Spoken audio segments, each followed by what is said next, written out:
So I'm gonna try and upgrade these brakes, kind of like an OEM plus, cheapest way possible.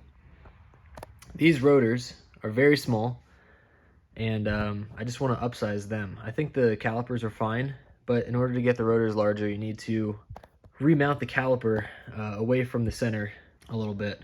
I just did like a 4th gear pull recently. The car's making double power probably of what it came with from factory. I say probably, I've never dynoed it, who knows, but it's making quite a bit more power. And I gotta say, braking, going downhill, it's just not a lot of confidence inspiring feeling from the brake pedal. I have super wide tires all the way around, so traction isn't an issue. What is an issue is braking now, which is extremely important.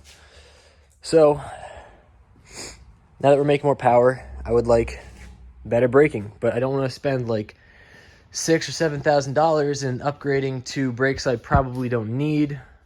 And I think it's just the fronts that I'm gonna focus on. So I'll show you the kit I have, and I was able to keep this all under 600 bucks, which is pretty cheap for a brake upgrade for these cars. Yeah, so we got a couple of parts here. I think to start out with, we have these stainless braided brake lines all the way around. That'll give you a great brake feeling and also dependability, because these 30-year-old rubber lines, I guess, could go at any moment, but they also expand under hard braking where these won't.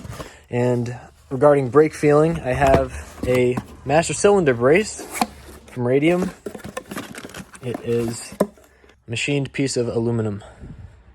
And this mounts to your shock tower, and then you adjust this bolt here to hit your master cylinder. And then we have larger rotors. And then lastly, we have our brake caliper, I guess, relocation kit. It's relocating the caliper from where it currently is outward so that you can squeeze a larger rotor in, which is 324 millimeters.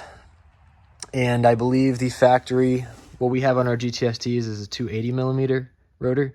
So the larger the rotor, the further away your caliper is from the rotor, the more stopping power you'll have.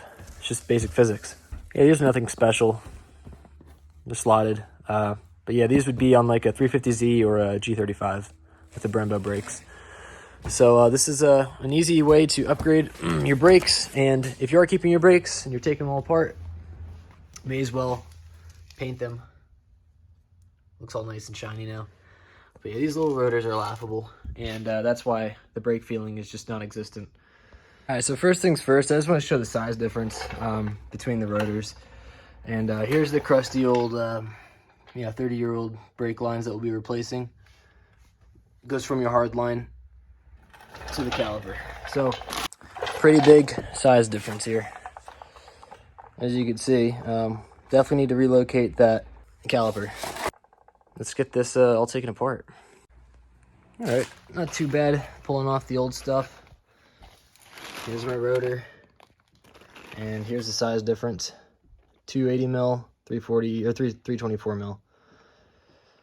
And there's a new brake line. And this brake line actually is female by male, so this end is going to go directly into your caliper. And we are going to ditch this partial hard line to your rubber hose that goes to the hard line. So this guy here, a male end, is going to screw into your female end. All right, here's an idea of how much I cut off. About that much metal from the dust shield. That's all you had to do. 10 snips, and then we'll bolt our caliper to the bracket. All right, there it is. Still gotta put the stainless braided lines on. Everything's loose fit right now, but that's how she'll be. Pretty sick. There's our old brake line compared to our new brake line.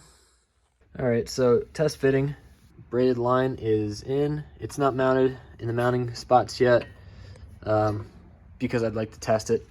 I'd like to pressurize it and stuff before I hard mount anything. And I gotta take this back off to put the rotor on first and then the caliper. But just test fitting. That's pretty crazy The sheer size difference between that little guy and this big guy is awesome. Love it. Now, if you wanted to mount your rotor higher, there's a piece of the knuckle, this knuckle right here. There's a piece of that you got to kind of grind down. But this will work all the same. Bleeder is still up top right here. So, up to you what you want to do. It seems to work great. The mounting was great. I checked for leaks. I'm also losing my voice as I'm doing this. I have no idea why. Checked for leaks there, and I also checked for leaks back in here. No leaks. Got the air out just okay, and it definitely fills in the gap. Well, it will. Once the wheels are on, we'll show that when I'm done, but that's this side going over here to this side. Look how tiny those brakes are. So tiny. 44 millimeters, just shy of 2 inches. Looks sick, and I love the that they're slotted. It just looks cool. So I got 3 more corners. I'm gonna call it a night tonight.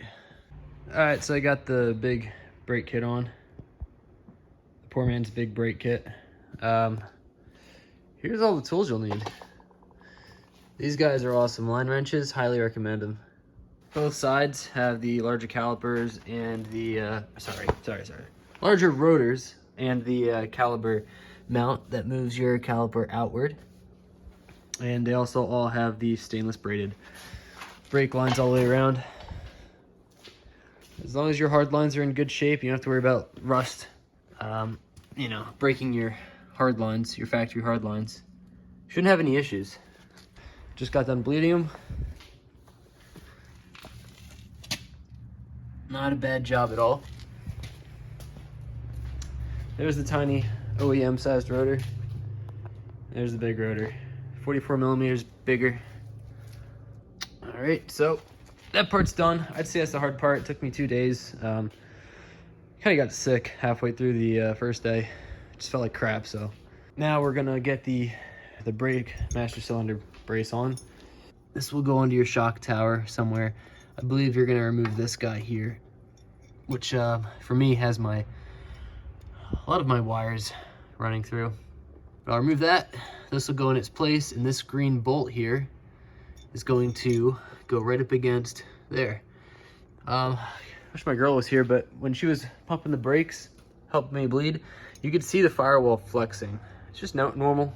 Every car does it, but you put this on to stop that from happening, you'll get a way better feel in the brake pedal. All right, this install was tough. I have a forward-facing intercooler, so not a whole lot of room for your hands to fit, but there it is. And then you just move the adjustment screw to basically push your master cylinder into the firewall, and then you have a locking nut. So between this and the braided lines, I believe we're gonna have a much better brake feel. And with the larger rotors and the caliper moved obviously away from the center of the hub, you should have more leverage, so the brakes should feel stronger. That's my theory, and that's the project. The Skyline is roadworthy now, again. Hopefully with upgraded brakes, all this for under $600. It's a big deal.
Just got back from a test drive with the Skyline, and what a night and day difference. So this brake kit, in summary, is under $600, and it takes a few hours. Pretty straightforward. And I gotta say, huge difference. I would say that obviously the bite force of your brakes is gonna be the same. You have the same master cylinder, and you have the same calipers, and you're not changing the surface area of the brake pads, so you're not gonna necessarily increase stopping power. However, you have more leverage with your brakes. The further away from the center your caliper is, the more leverage. Now, the stainless steel hoses will not expand like the rubber hoses would, especially the old rubber hoses that you probably have. But the sensitivity in the brakes is almost like new car quality. And when you do get on the brakes hard, it stops a lot sooner than the factory brakes did. I almost doubled the horsepower from factory with this car. It is a lightweight car, so you can get up to speed pretty quick. The problem is, I was never confident with the brakes. So if you're gonna do mods like this, you should really do mods like this. We added reliability and dependability on the brake lines. We took away a lot of the play in the system because we have a master cylinder brace in the stainless steel lines, and now we have more leverage, which kind of acts like having more brake force. You're not necessarily getting a better bite from the caliper, however, because it's further away from the center and you have more surface area on a rotor, heat isn't as much of an issue, and I keep saying it, more leverage. So I'd recommend this to anyone with a Skyline who's trying to keep it budget friendly, but definitely wants to, to feel the difference. This is definitely the way to go, in my opinion.